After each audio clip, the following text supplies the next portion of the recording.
एक दफा फिर आपको बताएं कि 190 मिलियन पाउंड केस में बानी पीटीआई और बुशरा बीबी को मुजरिम करार दे दिया गया है। बानी पीटीआई को 14 साल कैद की सजा सुनाई गई। इसी से मुतालिक हम कमेंट लेंगे। सेनेटर फैसल वावडा साहब ने हमें ज्वाइन किया। सर शुक्रिया आपके कीमती वक्त का। आप तो पहले भी प्रोडिक्ट करते रहे हैं कि कोई सरप्राइज मिलने वाला है, तो आपको ये 14 साल का खास तौर पर मियाद है सजा की, आपके लिए भी सरप्राइजिंग है या आप एक्सपेक्ट कर रहे थे कि इतनी सजा हो सकती है? देखिए जी, मैंने तो आपको 3.5 पौने 4 साल पहले जब ये काबीना में मनूस हिस्सा अप्रूवल के लिए आया था, मैंने उसी वक्त बता दिया था और उस वक्त रजिस्ट भी किया था और शायद सुर्खियां भी बनी थी और मीडिया को इंटरव्यूज भी दिए थे कि ओपन एंड शट केसेस में जेल होगी। तब तो किसी को नहीं पता था कि तहरीक इंसाफ इस जगह पे खड़ी होगी। नंबर 1। नंबर 2 ये कि ये एनसीए की जब निगोशिएशन की तरफ शहजाद अकबर साहब गए हैं तो काबीना को पता नहीं था, ना उनका अप्रूवल था किसी चीज का। जब ये अंदर खाने कहानी चल रही थी, ना वो मिनिस्टर थे, ना वो सेनेटर थे, ना वो एमएनए थे। और जिस तरह ये एजेंडे का हिस्सा बनाया गया वो भी एक मजाक था कि एजेंडे का हिस्सा था नहीं, कोई कागज हमारे पास थे नहीं। अचानक से पावर्स के तहत पीएम की आया गया, सील्ड एनवेलप इसके ऊपर हुई और 3 आदमियों ने रेस्ट किया। सबसे ज्यादा रेजिस्ट मैंने किया था और मैंने उनको घर जाके भी बताया था कि ये ना काम करें, इसको रिवर्स करने से जेल होगी। 2.5 साल पहले भी आपको बताया, 4.25 साल पहले भी बताया, कल भी बताया, परसों भी बताया, आज भी बता रहा हूँ। और ये हाई कोर्ट में भी जब अपील में जाएंगे वहां भी बहुत शिद्दत से इनको मायूसी होगी कि वो ओपन एंड शट केस है।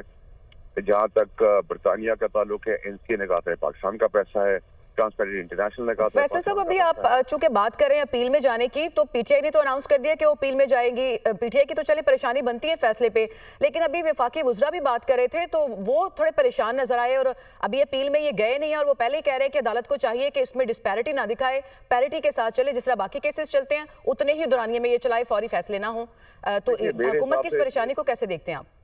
देखिए, हुकूमत को तो हर वक्त बुखार चढ़ जाता है। उनको रात को बुखार चढ़ गया जब शाबियाने बजाए गए कि जी फौज से बात हो गई है और पीटीआई और इमरान खान साहब ने कहा खुशाइन बात है और मुस्बत बात हो गई। तो मैंने कहा था मुस्बत और मुसीबत में एक रात का फर्क है। वो रात के बाद फैसला आ गया, गुब्बारे से हवा निकल गई, कोई टॉक्स नहीं थी, प्रोपेगेंडा किया गया, ड्रामा किया गया, झूठ किया गया, फरेब किया गया। और वो जो फौज कल तक अच्छी थी, खुशाइन थी, शाबियाने बजाए जा रहे थे, उनके बारे में और कोर्ट्स के बारे में आज से बैशिंग वापस शुरू हो जाएगी। जो इनका प्रोपोगेट करेंगे, प्रोपेगेंडा करेंगे, इस्लामिक कार्ड इस्तेमाल करने की कोशिश की जा रही है। दूसरा मोस्ट इम्पोर्टेंट चीज ये कि 9 मई के वाक़े के लिए उन्होंने कहा था कि जी हमारे साथ फौज ने ड्रामा किया है और गंडापुर साहब ने टेलीविजन पर आके, जो कि कोर्ट के लिए एविडेंस है, ये बात एडमिट कर ली कि जी 9 मई में मेरे लोग थे, मैं उनको ओन करता हूँ और उनको जो सजाएं मिलनी है वो दे दें। ये सारा ऊपर इन शट केस आगे मुश्किलात का दौर है। जो मुज़ाकरात हो रहे हैं वो मजाक हैं, वो नॉन स्टार्टर हैं। दोनों पार्टियां, गवर्नमेंट और पीटीआई जो निगोशिएट कर रही है, वो दोनों चाहते हैं कि वो इमरान खान साहब जेल में रहें। सही। फैसल साहब, तो मुश्किलात की बात आप कर रहे हैं तो डिस्क्वालिफिकेशन की बात हो रही है बानी पीटीआई की, उनके फ्यूचर के ऊपर क्या इंप्लीकेशंस होंगी इस फैसले की? देखिए, अभी नियर फ्यूचर में तो उनके लिए बहुत मुश्किलात और मुसीबतें, केसेस हैं, तोशा खाना है, उसके अलावा बहुत सारी FIRs हैं, बहुत सारे इशूज हैं, तो उनके लिए मुश्किलात हैं। और 20 जनवरी का जो शिद्दत से इंतजार करें ट्रम्प कार्ड का दोनों तरफ, वो ट्रम्प कार्ड में भी पीटीआई को मायूसी होनी है। और मैंने 15 दिसंबर को जाते हुए आपको बताया था कि मुल्क से बाहर जा रहा हूँ, जब मैं आऊंगा तो वो बाहर से जो सो कॉल्ड प्रेशर आ रहा है वो भी थम जाएगा। तो वो भी थमा हुआ आप देख रहे हैं। तो चीजें डिफरेंट हो रही है। लंदन में पीटीआई को एहतजाज करने के लिए कमरा भी नहीं मिला गया। तो ये अचानक से चीजें कैसे चेंज होगी? हवाओं का रुख बदल गया है। मैंने आपको पहले बता दिया था, अभी भी मैं बता रहा हूँ। और कल की तारीख में भी जब मुझसे पूछा गया तो मैंने कहा दोनों को होगा, क्योंकि ओपन एंड शट केस है, इसमें कोई दो राय होनी नहीं चाहिए किसी का। सही। तो फैसल साहब, आप वाकई में पहले ही बता देते हैं, तो अभी अपील के मामले को लेकर के पीटीआई को उम्मीद है कि वो अपील में जाएंगे तो जिस तरह बाकी केसेस के फैसले हुए, कलअदम हुए, ये भी हो जाएगा। इस बारे में भी अगर आप कुछ प्रेडिक्ट कर सकें कि क्या मामला आगे चलेगा? उनकी उम्मीदों में अभी तो काफी महीनों में पानी फिरता रहेगा। उम्मीद से रहेंगे, प्रोपेगेंडा करते रहेंगे, शोर शराबा करते रहेंगे, अंदर खाने खुश रहेंगे, इमरान खान साहब अंदर रहें ताकि वो इक़्तिदार के मजे लूट सके उनके नाम से। और अल्लाह करेगा उनकी जान बख्शी जाए, क्योंकि ये तो उनकी पीटीआई वाले उनकी जान से खेलने को तैयार है ताकि अगले 4 साल की सियासत कर सके। सही है। वैसे सेनेटर साहब, आप इन मज़ाकरात को मजाक कहते रहे हैं और कहते हैं, लेकिन चलिए अगर हम देखें कि कॉस्मेटिक ही सही, लेकिन एक प्रोसेस चल तो रहा था, अब उसका क्या फ्यूचर होगा इस फैसले के बाद? अभी तो ये प्रोसेस रुक जाएगा। फिर ये प्रोसेस तब होगा जब 20 जनवरी ऑनवर्ड्स, जब ट्रम्प कार्ड की हवा निकल जाएगी पीटीआई से, तो पीटीआई लेट के मुज़ाकरात करना चाहेगी और उसका गवर्नमेंट अकड़ेगी। फिर थोड़े दिन का गवर्नमेंट फ्लेक्सिबल हो जाएगी, वो कोई ऐसी गलती कर देंगे तो उनको फ्लेक्सिबिलिटी दिखानी पड़ जाएगी। तो ये ड्रामा चलता रहेगा। सही। बहुत शुक्रिया सेनेटर फैसल वावडा साहब, आप इस फैसले के ऊपर अपना नुक्ता नजर पेश कर रहे थे।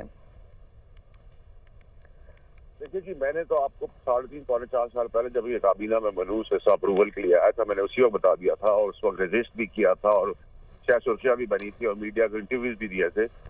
ये ओपन एंड शट केसेस में जेल होगी, तब तो किसी को नहीं पता था कि तरीके साहब इस जगह पे खड़ी होगी। नंबर 1। नंबर 2 ये कि ये एनसीए की जब निगोशिएशन की तरफ शहजाद अकबर साहब गए हैं तो काबीना को पता नहीं था, ना उनका अप्रूवल था किसी चीज का। जब ये अंदर खाने कहानी चल रही थी, ना वो मिनिस्टर थे, ना वो सेनेटर थे, ना वो एमएनए थे। और जिस तरह ये एजेंडे का हिस्सा बनाया गया वो भी एक मजाक था कि एजेंडे का हिस्सा था नहीं, कोई कागज हमारे पास थे नहीं। अचानक से पावर्स के तहत पीएम की आया गया, सील एनवेलप इसके ऊपर हुई और 3 आदमियों ने रेस्ट किया। सबसे ज्यादा रेस्ट मैंने किया था और मैंने उनको घर जाके भी बताया था कि ये ना काम करें, इसको रिवर्स करने, इसमें जेल होगी। 2.5 साल पहले भी आपको बताया, पौने 4 साल पहले भी बताया, कल भी बताया, परसों भी बताया, आज भी बता रहा हूँ। और ये हाई कोर्ट में भी जब अपील में जाएंगे वहां भी बहुत शिद्दत से इनको मायूसी होगी कि ओपन एंड शट केस है।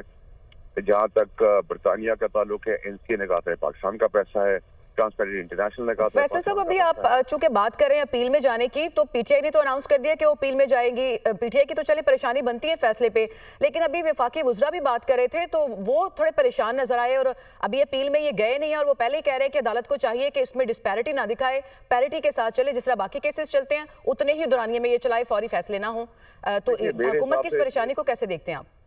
देखिए, हुकूमत को तो हर वक्त बुखार चढ़ जाता है। उनको रात को बुखार चढ़ गया जब शाबियाने बजाए गए कि जी फौज से बात हो गई है और पीटीआई और इमरान खान साहब ने कहा खुशाइन बात है और मुस्बत बात हो गई। तो मैंने कहा था मुस्बत और मुसीबत में एक रात का फर्क है। वो रात के बाद फैसला आ गया, गुब्बारे से हवा निकल गई, कोई टॉक्स नहीं थी, प्रोपेगेंडा किया गया, ड्रामा किया गया, झूठ किया गया, फरेब किया गया। और वो जो फौज कल तक अच्छी थी, खुशाइन थी, शाबियाने बजाए जा रहे थे, उनके बारे में और कोर्ट्स के बारे में आज से बैशिंग वापस शुरू हो जाएगी। जो उनका सियासत है, प्रोपेगेट करेंगे, प्रोपेगेंडा करेंगे, इस्लामिक कार्ड इस्तेमाल करने की कोशिश की जा रही है। दूसरा मोस्ट इम्पोर्टेंट चीज ये कि 9 मई के वाक़े के लिए उन्होंने कहा था कि जी हमारे साथ फौज ने ड्रामा किया है और गंडापुर साहब ने टेलीविजन पर आके, जो कि कोर्ट के लिए एविडेंस है, ये बात एडमिट कर ली कि जी 9 मई में मेरे लोग थे, मैं उनको ओन करता हूँ और उनको जो सजाएं मिलनी है वो दे दें। ये सारा ऊपर एंड शट केस, आगे मुश्किलात का दौर है। जो मुज़ाकरात हो रहे हैं वो मजाक हैं, वो नॉन स्टार्टर हैं। दोनों पार्टियां, गवर्नमेंट और पीटीआई जो निगोशिएट कर रही है, वो दोनों चाहते हैं कि वो इमरान खान साहब जेल में रहें। सही। फैसल साहब, मुश्किलात की बात आप कर रहे हैं तो डिस्क्वालिफिकेशन की बात हो रही है बानी पीटीआई की, उनके फ्यूचर के ऊपर क्या इंप्लीकेशंस होंगी इस फैसले की?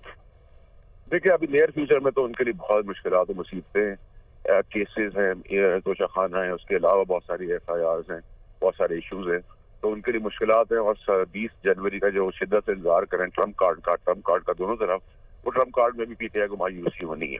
और मैंने 15 दिसंबर को जाते हुए आपको बताया था कि मुल्क से बाहर जा रहा हूँ, जब मैं आऊंगा तो वो बाहर से जो सो कॉल्ड प्रेशर आ रहा है वो भी थम जाएगा। तो वो भी थमा हुआ आप देख रहे हैं। तो चीजें डिफरेंट हो रही हैं। लंदन में पीटीआई को एहतजाज करने के लिए कमरा भी नहीं मिला गया।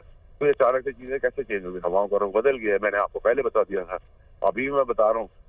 और कल की तारीख में भी जब मुझसे पूछा गया तो मैंने कहा दोनों को होगा, क्योंकि ओपन एंड शट केस है, इसमें कोई दो राय होनी नहीं चाहिए किसी का।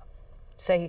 तो फैसल साहब, आप वाकई में पहले ही बता देते हैं, तो अभी अपील के मामले को लेकर के पीटीआई को उम्मीद है कि वो अपील में जाएंगे तो जिस तरह बाकी केसेस के फैसले हुए, कलअदम हुए, ये भी हो जाएगा। इस बारे में भी अगर आप कुछ प्रेडिक्ट कर सकें कि क्या मामला आगे चलेगा? उनकी उम्मीदों में अभी तो काफी महीनों पे पानी फिरता रहेगा। उम्मीद से रहेंगे, प्रोपेगेंडा करते रहेंगे, शोर शराबा करते रहेंगे, अंदर खाने खुश रहेंगे, इमरान खान साहब अंदर रहें ताकि वो इक़्तिदार के मजे लूट सके उनके नाम से। और अल्लाह करेगा उनकी जान बख्शी जाए, क्योंकि ये तो उनकी पीटीआई वाले उनकी जान से खेलने को तैयार है ताकि अगले 4 साल की सियासत कर सके। सही है। वैसे सेनेटर साहब, आप इन मज़ाकरात को मजाक कहते रहे हैं और कहते हैं, लेकिन चलिए अगर हम देखें कि कॉस्मेटिक ही सही, लेकिन एक प्रोसेस चल तो रहा था, अब उसका क्या फ्यूचर होगा इस फैसले के बाद? अभी तो ये प्रोसेस रुक जाएगा। फिर ये प्रोसेस तब होगा जब 20 जनवरी ऑनवर्ड्स, जब ट्रम्प कार्ड की हवा निकल जाएगी पीटीआई से, तो पीटीआई लेट के मुज़ाकरात करना चाहेगी और उसका गवर्नमेंट अकड़ेगी। फिर थोड़े दिन का गवर्नमेंट फ्लेक्सिबल हो जाएगी, वो कोई ऐसी गलती कर देंगे तो उनको फ्लेक्सिबिलिटी दिखानी पड़ जाएगी। तो ये ड्रामा चलता रहेगा। सही। बहुत शुक्रिया सेनेटर फैसल वावडा साहब, आप इस फैसले के ऊपर अपना नुक्ता नजर पेश कर रहे थे।